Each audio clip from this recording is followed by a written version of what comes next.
Hello, how are you doing? I hope that you're well, that you've had an amazing day. Yes. I know you're here for the Afya Clinic.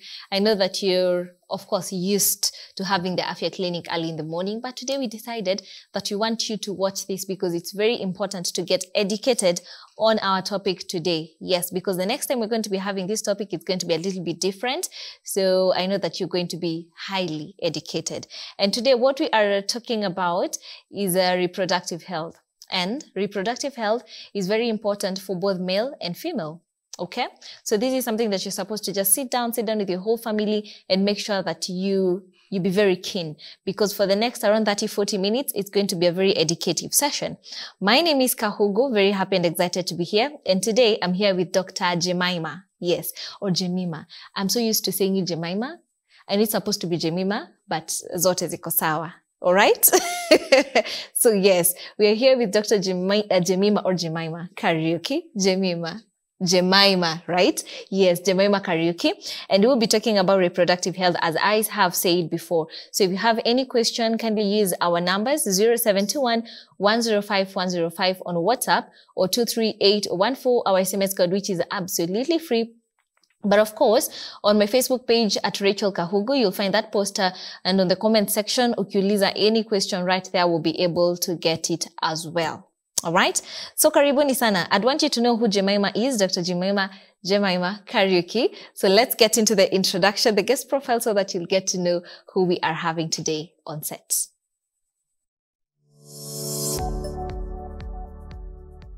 Dr. Karaoke is currently a registrar in obstetrics and gynecology, diligently pursuing her specialist recognition. Her commitment in enhancing maternal health care is exemplified through her role as the founder and CEO of Wheels for Life, an innovative organization dedicated to reducing pregnancy-related complications by addressing the critical delays in accessing maternal health care services. Through her tireless efforts, she is making strides in connecting communities to essential health care facilities. Her impactful work has garnered both local and international acclaim, and in 2020 she was recognized by the BBC as one of their 100 women, and in 2021 she was featured in Tropicals magazine's list of influential figures. Dr. Karaoke has also been honored as one of the top 500 most influential Africans, recognized in Avance's 100 most influential Africans. Additionally, she received the prestigious Uzalendo Presidential Award in 2020 and the WHO Director General Award for her outstanding contributions to maternal health. Ladies and gentlemen, please join me in welcoming Dr. Jemima Karaoke, a true champion for mothers and visionary in healthcare innovation. Hey, so drum sets. Dr. Karibu sana. Thank you so much. I'm very well, thank you. We're glad to have you today. Thank you. Yes.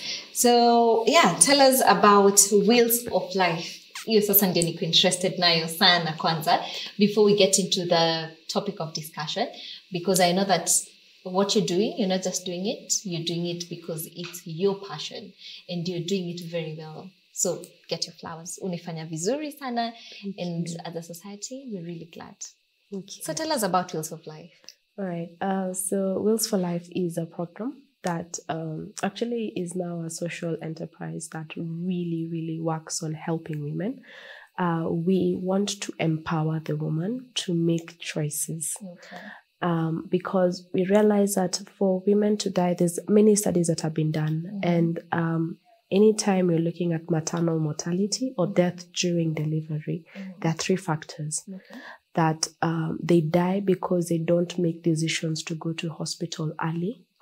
They die because they made the decision to go, but they didn't have transport to get to hospital. Okay. And then they die because at the hospital, they didn't get the level of care that they deserved. So those are the three delays, and that is really what Wheels for Life is trying to sort out. We started during COVID. There was a curfew. Women were not getting to hospital. There were a lot of babies dying. There were a lot of moms dying. And I was working in one of the leading facilities in the country, and I realized there's a problem, like there's a big problem. And in my head, I thought the problem was they didn't get to hospital early enough. And so I sent a tweet in my head. I was going to educate them so they go to hospital early. But then it turned out it was bigger. It was bigger than I thought. It was bigger than what we all thought. And we ended up with very many stakeholders. And thank you to all stakeholders, by the way. We really started giving free transport to hospitals. So we have done that from 2020. We're now in 2024. We're still giving free transport. We have transported over 2,000 by ambulance, 3,000 by cabs. We started in Nairobi County because that's where I was stationed. Right now we're in Nairobi, Nakuru, Eldoret, Nyeri, Kiambu, Machakos. So we're really, really grateful, because why not for God servicing this, and for all the stakeholders from BOLT, from Rescue, Kenya Healthcare Federation, AMREF.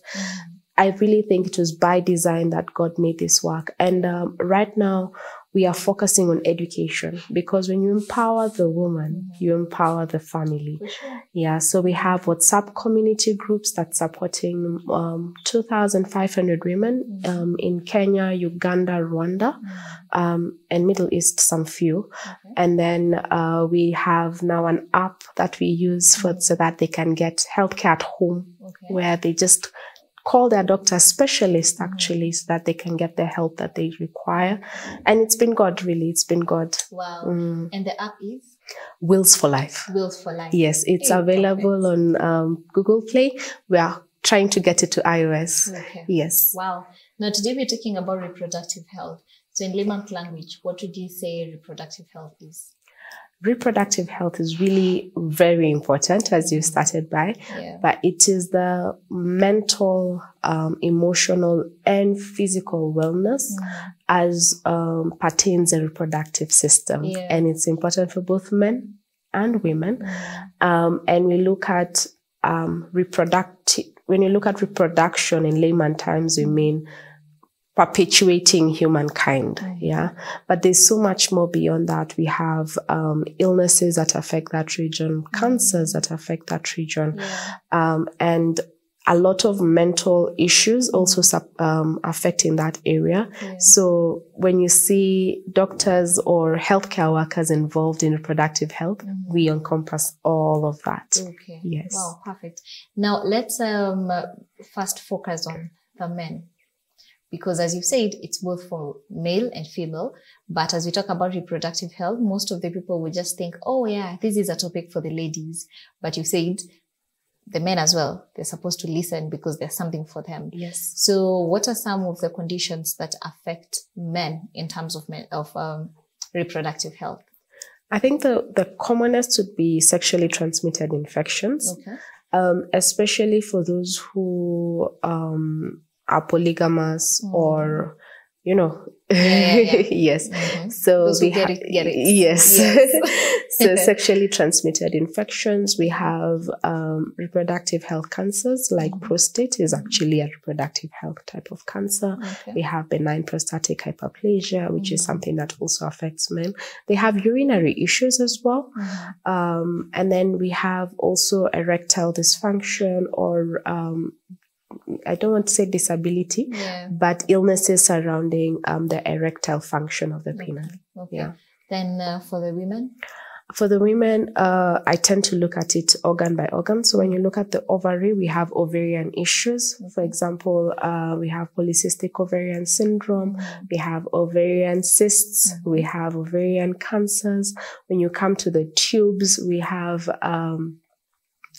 what you call PID, pelvic inflammatory disease, affecting the ovary and the fallopian tube. We have infections pertaining that particular area. We have blockages, which is one of the main reasons women come to see us. Then in the uterus, we have menstrual disorders. We have infections of the uterus. We have contraceptive as an issue.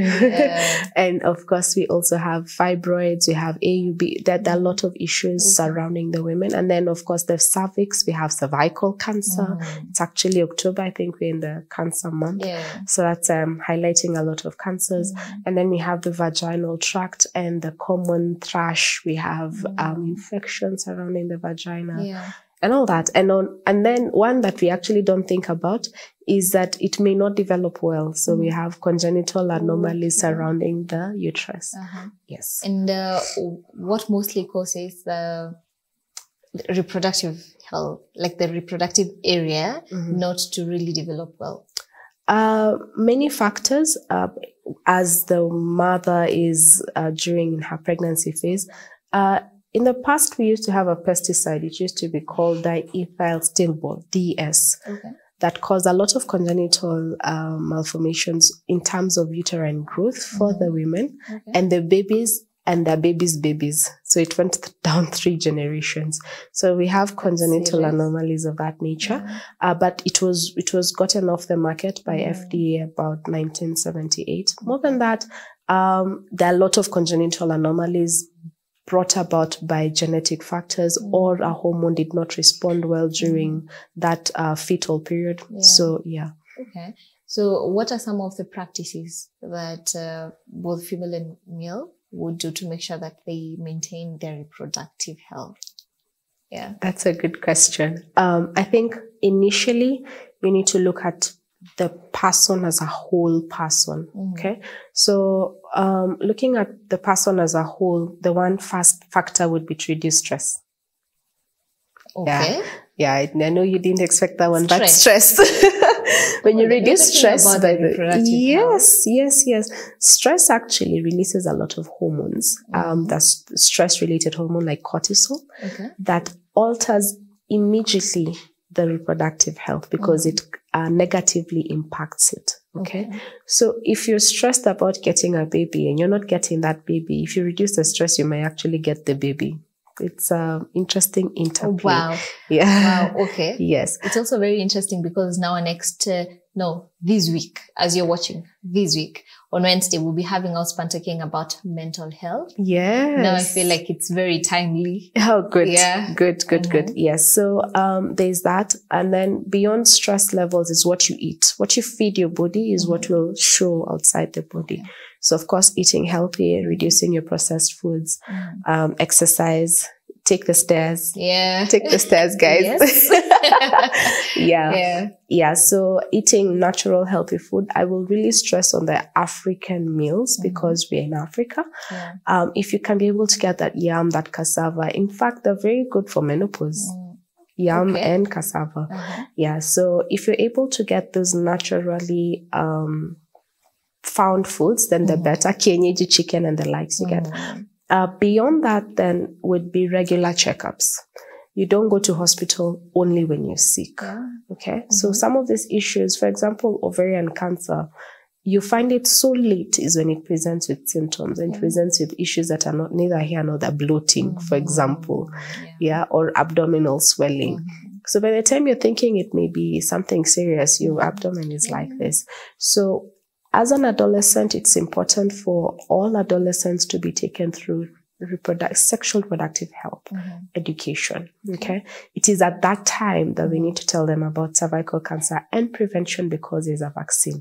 It is at that time that we need to talk about abstinence. It is at that time that we need to talk about contraceptive. So that when they need it, they know what is required. It is at that time that we talk about sexual transmitted illnesses and how to prevent it.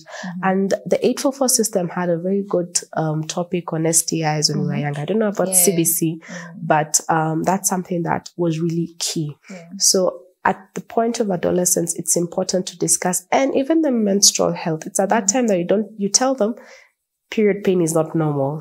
Don't normalize it. Okay. Then at the reproductive health age, now we're looking at, we want babies, we want to plan these babies. So at that time, you need to go to hospital before you conceive. Okay. For 3 months before you conceive. 3 months before. 3 months. Why? Yes. 3 months? Preconception care starts a while before. One, because, for example, if your folate levels are low, we need to optimize your body. If you have hypertension, we need to bring down the pressure and convert it to medication that is safe for babies. Then there's so many factors that we need to check before you conceive, so that by the time you're conceiving, you don't have issues of miscarriages, don't have fetal anomalies. Some of the drugs that people use end up affecting the baby, because by the time you are changing them, you are already beyond the fetal growth, or where we call the embryonic stage, where the baby actually develops. So the first trimester. So when you come to hospital early, then we're able to treat you. And antenatal care doesn't start at 20 weeks. And now I'm showing, now I can start my clinic. No, it starts immediately, you're pregnant, because most of the issues are actually surrounding the first trimester. Yeah, so that would be really important. Then when you hit menopause, there's the care that now we give during menopause. For example, we know that bone structure are going to be affected because of reduction in estrogen. So we need to start supporting your bone mineral density. We need to start supporting how your body is responding to that lack of estrogen, the hot flashes, the headaches, and guide you through it. And then now we need to be very careful on you don't bleed after menopause. Please, if you're bleeding after menopause, that is not right. Really? Yes. What is usually the issue? That shows us that there is a change or alteration in the cells of either your uterus, which would be endometrial hyperplasia, or you're getting a growth in the ovary that is triggering hormones to cause you to bleed. So if you've not bled for 1 year fully, from Jan to Dec, there's no bleeding, and then you start seeing a bleed, please run to hospital. Yes. Oh, wow. Yeah. I feel like it's a very wide discussion, and I know after this we're going to have consequent discussions to discuss each and every issue that regards the reproductive health. But talking about the reproductive health, I know that you're going to be looking at some of the myths that people know or think they're actually true that surround the reproductive health. But let's talk a little bit about hormonal imbalance. You've mentioned about hormones, kidogo here and there, and you can fully tell that that's something that is of interest in the reproductive system. Yes. So what is hormonal imbalance? When you look at the hormones, you need to look at them as an interplay, or there's a brain telling the ovary what to do, and the ovary telling the brain, now we've had enough, relax. Okay. So that's how the body has been designed. So you have something in the brain called the hypothalamus that creates hormones to tell another organ in the brain called pituitary that now the ovary is ready for eggs. That's the simplest way to say it. So the egg, the ovary and the testes, by the way, have two functions. One, they either, for the testes, they produce sperm. And then they produce hormones that guide the sperm on how to grow and how to make the man a man. So like the balding, the beard and all that is because of a hormone called testosterone that is built by the testes. Then for the women, we have mild forms of testosterone, by the way, which is okay. But then we have... It helps in a lot of things, but mostly, for example, if you see the fat deposition, part of it is because of the testosterone hormones. So it helps also the adrenal gland to work better, but in very, very small amounts. If you increase, start getting acne and all those things. We'll discuss it in polycystic ovarian syndrome. But for the ovary, it creates estrogen. It creates progesterone. Progesterone supports pregnancy. And then estrogen makes us look feminine. 1. 2, it also helps the egg develop. And then when the egg develops, it comes out as ovulation. And then now you're able to get your baby. So if anything that blocks that pathway is a hormonal imbalance. Wow. That's a whole explanation about it. But before we come back there, let's get to see what are some of the myths that people know or people have that surround the reproductive health. Very interesting. Now, the first one says that you can't get pregnant if it's your first time engaging in sex. False. False. Very false. Ask Mary. Very false. Ask Mary. But anyway, you can get pregnant, and even the pre-cum has enough semen to make you pregnant. So big myth. Big myth. All right. The second one is that birth control is only for preventing pregnancy. Very false. We actually use birth control for the hormonal imbalance I was talking about. Okay. We also use it for other diseases like abnormal uterine bleeding. Sometimes if you have fibroids and you're not ready to have them removed, sometimes you use it if you have something we call endometriosis.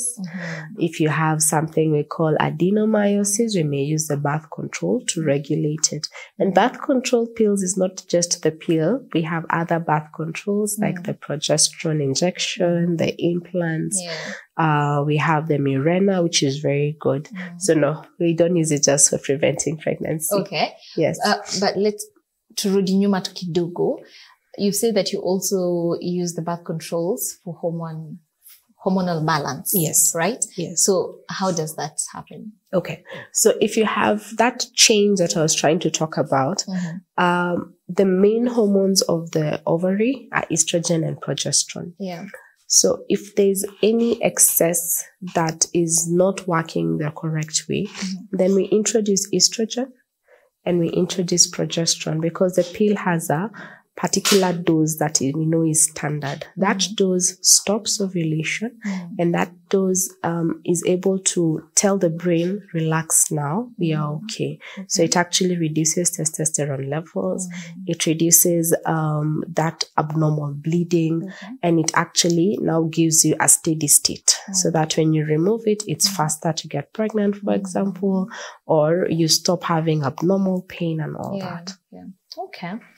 All right, back to the mythbusters, and the third one is that you can't get pregnant while breastfeeding. Surely, though, guys. Is it? False. False. False. Okay, of course, false. So please plan. If you're breastfeeding and you don't plan to get a baby, it means that you can always get pregnant from breastfeeding. Yes, so it's up to you. Yes. But to pause, the first 3 months is something we call lactational amenorrhea, where when you're breastfeeding consistently on demand, baby is always next to you. It will prevent you from getting pregnant, but only supports you for the first 3 to 6 months, and you have to have baby next to you it has to be feeding on demand. What's the relation there? When you're feeding on demand, then it means prolactin hormone is always high, and that hormone now suppresses the brain from releasing estrogen and progesterone. Yes. Wow. Yes. Okay. And the fourth one is that once you have an STI, you can't get it again. Lies. Once you get a common cold, do you get another one? Of course. Yeah. So exposure is what will protect you. Lack of exposure is what will protect you from STIs. Okay. Now, what are the early signs that you'd check for you to realize that you have an issue with your reproductive system? For women, would be menstrual issues. That's the first and the commonest. That you're having pain during your menses, that you're having a change in the menses. For example, it used to be 28 days is a normal, but 21 to 35 days is okay. It used to be that, now it's going to 40, then 45, then 50. So there's a delay. Yeah. Or it's coming earlier. It used to be 28, now it's 20, now it's 24. So that type of change tells you there's a problem. Or you're bleeding in between the month. You had your periods at the first, you had your period on 28th, but in between, there's a bleed. That also tells you that there's a problem. Yes. The other thing, the common ones would be discharge. Any discharge is abnormal, other than the cervical mucus change. One day I'll discuss about that. But a discharge that is smelly is not normal. Okay. Any foul smelling discharge is not normal. Or if you find that you're getting like itchiness or wounds or sores around the reproductive health organ, whether you're male or you're female, it's abnormal. Yeah. And of course, if you're having issues conceiving, like infertility, then you know that's also abnormal. Okay. Now, infertility is one of the most commonest, because I've heard about it so very many times. Yeah. And I also think it's because it's very shouting. Yes. And everyone would know about it. Yes. So let's start with what really causes infertility. Okay. When you look at infertility, you look at the man and the woman. Most times blame falls on the lady. Yeah, unfortunately. Unfortunately. Yeah. But when you look at it, it's 40% the man, 40% the woman, then 20% in between the two. Like the male has some issues, the female has some issues combined. Okay. It's bringing some issues. Yeah.